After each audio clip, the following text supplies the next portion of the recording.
paz de Jesus, Bíblia todo dia. Desafio de ler a Bíblia em um ano. Em nome do Pai, do Filho, do Espírito Santo. Amém. Oração inicial. Abre, Senhor, a minha mente para que eu compreenda, minha boca para que eu proclame e meu coração para que eu acolha. Amém.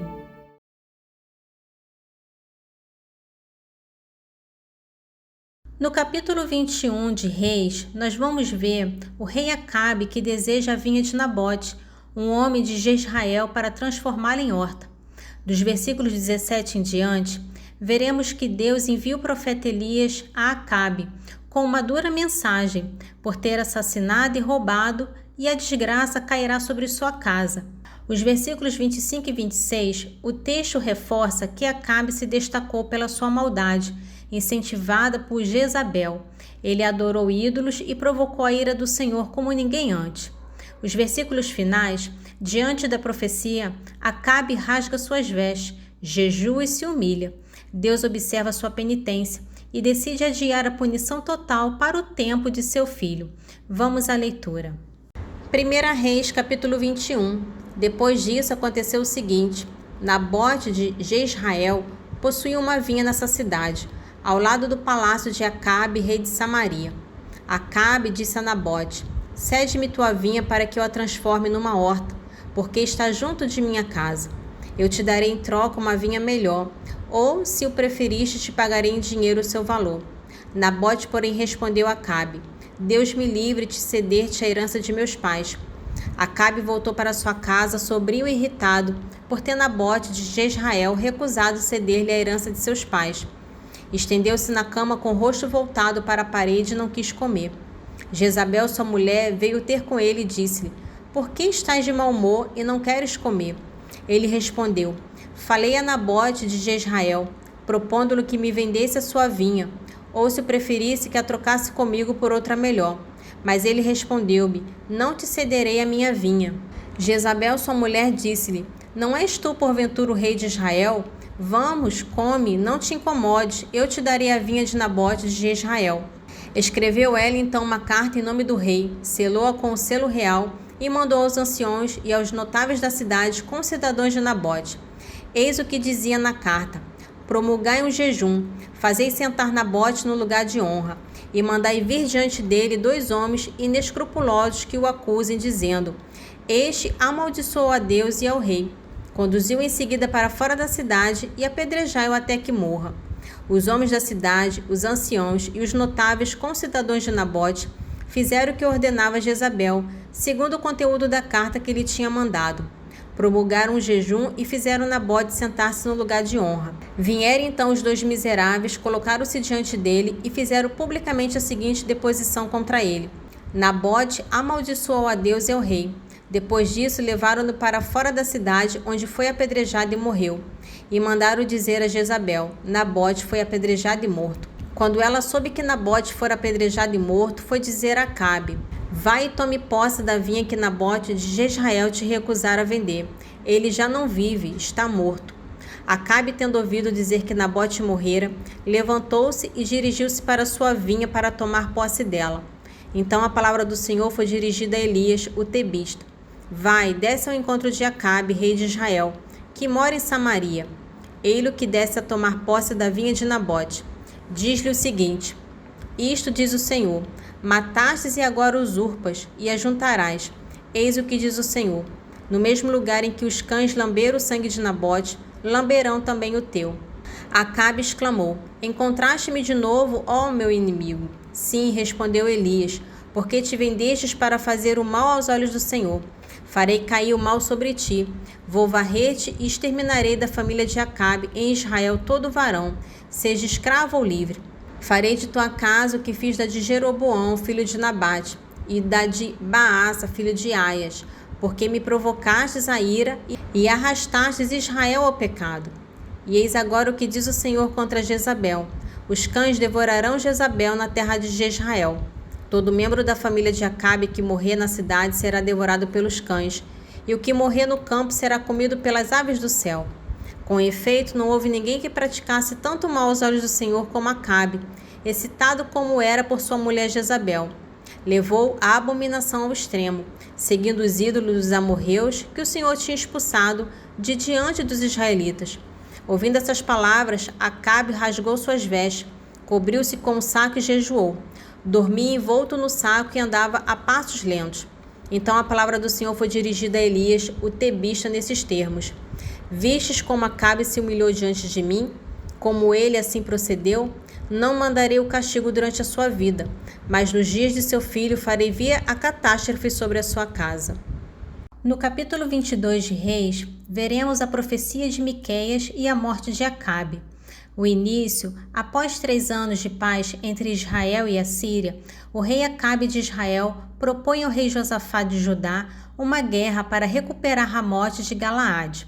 Acabe reúne cerca de 400 profetas que o encorajam a guerrear, prometendo vitória. Josafá, desconfiado, pergunta se há um profeta verdadeiro do Senhor, e Acabe menciona Miqueias, mas reclama que ele nunca profetiza coisa boa. Miqueias, pressionado, primeiro imita os falsos profetas, mas depois fala a verdade. Vê Israel disperso como ovelha sem pastor. Acabe e Josafá marcham contra Ramote de Galaade. Acabe disfarça-se, mas é ferido por uma flecha aleatória e morre. O texto conclui com o reinado fiel de Josafá em Judá. Embora ele não tenha eliminado todos os lugares pagãos, em Israel seu sucessor Ocosias reina e continua a idolatria, provocando a ira do Senhor. 1 Reis, capítulo 22. 3 anos se passaram sem lutas entre a Síria e Israel. No 3º ano, Josafá, rei de Judá, veio ter com o rei de Israel. Este tinha dito aos seus servos: Sabeis porventura que Ramote de Galaade é nossa e que nós temos descuidado de retomá-la do rei da Síria? E disse a Josafá: Queres vir comigo à guerra contra Ramote de Galaade? Josafá respondeu: Farei o que fizeres. Meu povo fará o que fizer o teu, e minha cavalaria fará o que fizer a tua. E continuando a falar ao rei de Israel, Josafá ajuntou: Consulta antes de tudo, ou te peço, o oráculo do Senhor. O rei de Israel, tendo reunido os profetas, que era em número de 400, perguntou-lhes: Devo eu ir atacar Ramote de Galaade, ou devo me abster? Eles responderam: Vai, o Senhor a entregará nas mãos do rei. Mas Josafá replicou: Haverá porventura algum outro profeta do Senhor por aqui a quem possamos consultar? Sim, respondeu o rei de Israel. Há ainda outro por quem poderíamos consultar o Senhor, mas eu o detesto, porque ele não profetiza mais o bem e sim sempre o mal. É Miqueias, filho de Genla. Josafá disse: Não fale o rei assim. Chamou então o rei de Israel um eunuco e deu-lhe esta ordem: Traze-me aqui depressa Miqueias, filho de Genla. O rei de Israel e Josafá, rei de Judá, sentaram cada um no seu trono, revestido de suas insígnias reais, na praça que está à entrada da porta de Semaria, e todos os profetas profetizaram diante deles. Sedecias, filho de Canaana, fez para si uns chifres de ferro e disse: Eis o que diz o Senhor: com estes chifres ferirás os sírios até que sejam exterminados. E todos os profetas profetizavam da mesma maneira, dizendo: Sobe a Ramote de Galaade, serás vencedor, porque o Senhor entregará a cidade nas mãos do rei. Entretanto, o mensageiro que fora buscar Miqueias dizia-lhe: Os profetas são unânimes em predizer a vitória do rei. Que o teu oráculo seja conforme o deles, predize bom êxito. Miqueias, porém, respondeu: Por Deus, que eu só direi o que o Senhor me disser. Quando ele se apresentou ao rei, este disse-lhe: Miqueias, devemos nós ir atacar Ramote de Galaade ou não? Vai, respondeu Miqueias, serás vencedor. O Senhor a entregará nas mãos do rei. O rei disse-lhe: Quantas vezes será preciso conjurar-te a que só digas a verdade em nome do Senhor? Ao que Miqueias respondeu: Vejo todo Israel espalhado pelas montanhas como um rebanho sem pastor. O Senhor disse: Essa gente não tem um guia. Volte cada um em paz para sua casa. O rei de Israel disse a Josafá: Não te disse eu que ele nunca profetiza o bem, mas sempre o mal? Miqueias replicou: Ouve o oráculo do Senhor. Eu vi o Senhor sentado no seu trono e todo o exército dos céus ao redor dele, à direita e à esquerda. O Senhor disse: Quem seduzirá Acabe para que ele suba e pereça em Ramote de Galaade? Um disse uma coisa, outro dizia outra. Então o espírito adiantou-se e apresentou-se diante do Senhor, dizendo: Eu irei seduzi-lo. O Senhor perguntou: De que modo? Ele respondeu: Irei e serei um espírito de mentira na boca de seus profetas. Respondeu o Senhor: É isto. Conseguirás seduzi-lo. Vai e faze como disseste. O Senhor pôs um espírito de mentira na boca de todos os profetas aqui presentes, mas é a tua perda que o Senhor decretou. Nesse momento, Sedecias, filho de Canaã, aproximou-se de Miqueias e deu-lhe uma bofetada, dizendo: Por onde saiu de mim o espírito do Senhor para falar a ti? Tu o verás, respondeu Miqueias, no dia em que fores de quarto em quarto para te esconder. Então o rei de Israel ordenou: Prende Miqueias e leva-o à casa de Amon, governador da cidade, e de Joás, filho do rei. Dize-lhes: Esta é a ordem do rei. Lançai este homem na prisão e alimentai-o com um pão de miséria até que eu volte são e salvo. Ao que respondeu Miqueias: Se voltares são e salvo, será um sinal de que o Senhor não falou por mim. E ajuntou: Ouvi, povo, tudo isso. O rei de Israel subiu com Josafá, rei de Judá, a Ramote de Galaade. Disse-lhe: Vou disfarçar-me para ir ao combate. Tu, porém, conserva tuas vestes. E o rei de Israel disfarçou-se antes de entrar em combate. Ora, o rei da Síria tinha dado aos seus 32 chefes de carros a seguinte ordem: Não atacareis ninguém, pequeno ou grande, mas unicamente o rei de Israel. Os chefes de carros, tendo visto Josafá, disseram entre si: Aquele é seguramente o rei de Israel, e o atacaram. Josafá soltou o seu grito de guerra. Os chefes de carros, vendo que não era o rei de Israel, afastaram-se dele. Nesse momento, estirando o homem o seu arco ao acaso, feriu o rei de Israel entre as junturas da couraça. O rei disse ao condutor de seu carro: Volta à rédea, leva-me para fora do campo de batalha, porque estou ferido. Mas o combate foi naquele dia tão violento que o rei teve que ficar de pé em seu carro diante dos sírios. Morreu ao cair da tarde. O sangue corria de sua ferida e inundava o seu carro. Ao pôr do sol, ouviu-se um clamor que corria por todo o exército: Volte cada um para sua cidade e para sua casa. Morreu o rei. Levaram-no para Samaria e enterraram-o ali. Quando lavaram o carro na piscina de Samaria, os cães lamberam o sangue do rei e as prostitutas banharam-se ali conforme o oráculo do Senhor. O restante da história de Acabe e suas ações, o palácio de marfim que construiu, as cidades que edificou, tudo isso se acha consignado no livro das crônicas dos reis de Israel. Acabe adormeceu com seus pais e seu filho Ocosias sucedeu-lhe no trono.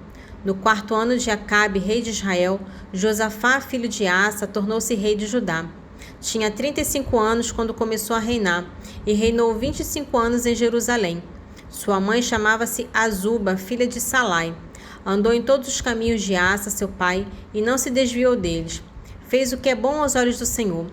Todavia, não desapareceram os lugares altos, onde o povo continuava sacrificando e queimando incenso. Josafá viveu em paz com o rei de Israel. O restante da história de Josafá, seus grandes feitos e suas campanhas, tudo se acha consignado no livro das crônicas dos reis de Judá. Expulsou da terra as prostitutas sagradas que ainda restavam no tempo de seu pai. Não havia então rei em Edom, mas um governador que exercia as funções de rei. Josafá construiu um navio de Tarsis para ir buscar ouro em Ofir, mas não pôde ir, porque o seu navio naufragou em Aciogabé. Ocosias, filho de Acabe, disse a Josafá: Deixa os meus servos embarcar com os teus. Mas Josafá não quis. Josafá adormeceu com seus pais e foi sepultado com eles na cidade de Davi. Seu filho Jorão sucedeu-lhe no trono. No 17º ano de Josafá, rei de Judá, Ocosias, filho de Acabe, tornou-se rei de Israel em Samaria e reinou 2 anos sobre Israel. Fez o mal aos olhos do Senhor e seguiu os caminhos de seu pai e de sua mãe e de Jeroboão, filho de Nabate, que tinha arrastado Israel ao pecado. Prestou culto a Baal e prostrou-se diante dele, provocando desse modo a cólera do Senhor, Deus de Israel, como fizera seu pai.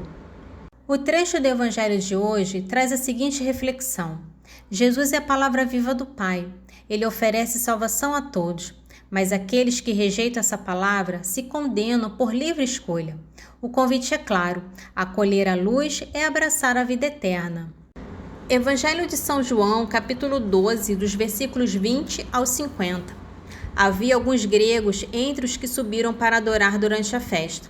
Estes se aproximaram de Filipe, aqueles de Betsaida da Galileia, e rogaram-lhe: Senhor, quiséramos ver Jesus. Filipe foi e falou com André. Então André e Filipe o disseram ao Senhor. Respondeu-lhe Jesus: É chegada a hora para o Filho do Homem ser glorificado. Em verdade vos digo, se o grão de trigo caído na terra não morrer, fica só. Se morrer, produz muito fruto. Quem ama sua vida irá perdê-la, mas quem odeia sua vida neste mundo irá conservá-la para a vida eterna. Se alguém me quer servir, siga-me, e onde eu estiver estará ali também o meu servo. Se alguém me serve, meu Pai o honrará. Agora minha alma está perturbada, mas que direi? Pai, salva-me desta hora.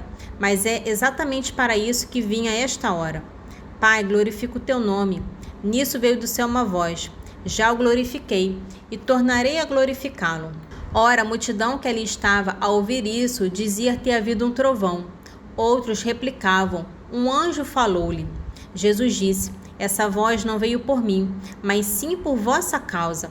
Agora é o juízo deste mundo. Agora será lançado fora o príncipe deste mundo. E quando eu for levantado da terra, atrairei todos os homens a mim.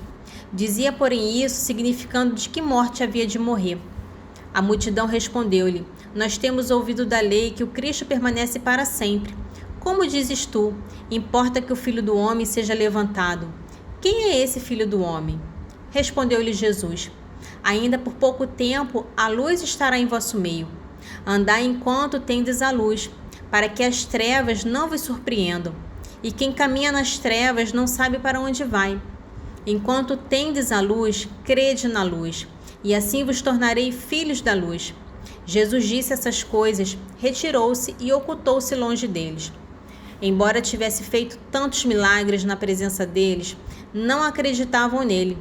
Assim se cumpria o oráculo do profeta Isaías: Senhor, quem creu em nossa pregação?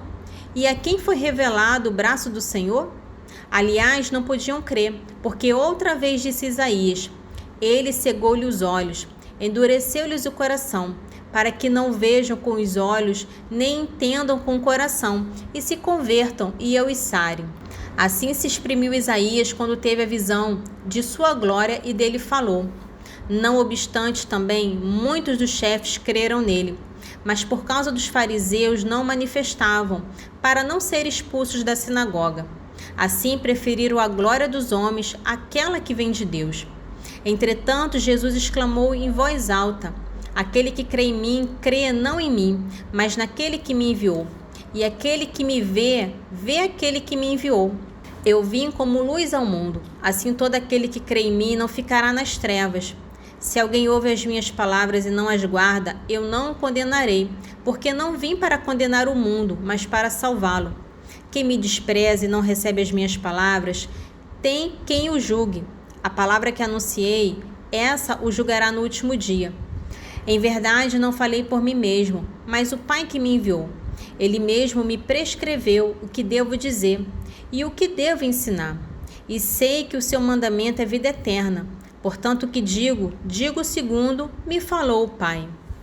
Neste trecho do Salmo 58, é uma oração para os dias em que nos sentimos atacados sem razão, incompreendidos ou caluniados. Ensina-nos a recorrer primeiro a Deus como defensor e não buscar justiça com as próprias mãos. É também um clamor pela ação divina contra a maldade sistêmica, quando homens poderosos conspiram. Salmo 58, dos versículos 2 ao 6. Livrai-me, ó meu Deus, dos meus inimigos, defendei-me dos meus adversários. Livrai-me dos que praticam mal, salvai-me dos homens sanguinários. Vede, armam ciladas para me tirar a vida. Homens poderosos conspiram contra mim. Senhor, não há em mim crime nem pecado, sem que eu tenha culpa. Eles acorrem e atacam. Despertai-vos, vinde para mim e vede. Porque vós, Senhor dos exércitos, sois o Deus de Israel. Erguei-vos para castigar esses pagãos. Não tenhais misericórdia desses pérfidos. Este trecho de Provérbios é um conselho materno ao rei, e por isso tem um tom firme, direto e protetor. Ele exorta a não desperdiçar sua energia com prazeres desordenados. Ser sóbrio e vigilante, especialmente no uso do vinho, pois o álcool pode prejudicar o discernimento. Lembrar-se dos mais frágeis e sofredores, não como evasão, mas como um apelo à compaixão. Defender os sem voz e praticar a justiça, algo essencial a qualquer autoridade. É uma exortação à liderança com responsabilidade, integridade e compaixão. Provérbios, capítulo 31, dos versículos 2 ao 9. Meu filho, filho de minhas entranhas, que te direi eu? Não, ó filho de meus votos. Não deis teu vigor às mulheres e teu caminho àquelas que perdem os reis. Não é próprio dos reis Lamuel, não convém aos reis beber vinho, nem aos príncipes dar seus licores, para que bebendo eles não esqueçam a lei e não desconheçam o direito de todos os infelizes. Dai a bebida forte àquele que desfalece, e o vinho àquele que tem amargura no coração. Que ele beba e esquecerá sua miséria, e já não se lembrará de suas mágoas. Abre tua boca a favor do mundo, pela causa de todos os abandonados. Abre tua boca para pronunciar sentenças justas. Faze justiça ao aflito e ao indigente. Oração final. Senhor, te louvo e agradeço, porque deixastes tua palavra viva no meio de nós. Que as tuas palavras fiquem guardadas em meu coração e que eu seja testemunha viva do vosso Evangelho. Amém. Em nome do Pai, do Filho e do Espírito Santo. Amém.